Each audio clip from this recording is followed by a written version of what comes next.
Yun, so ito na idol oh. Sarap idol oh. Yun oh. Aso-aso pa idol oh.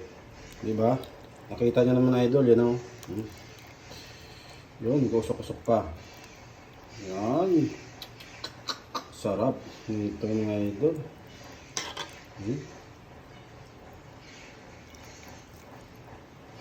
Yun, lumaya konti, kakain na tayo idol. Kakain na tayo nito. Masarap talaga.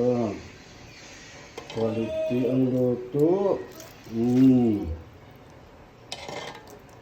Tama lang idol ang lasa niya. Hindi masyado maalat.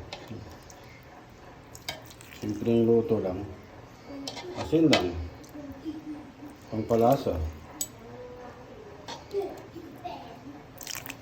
So, yun! Sarap nito. Maparami naman tayo ng kain nito, mga idol. Yun, oh. Sarap nito, mga idol, oh.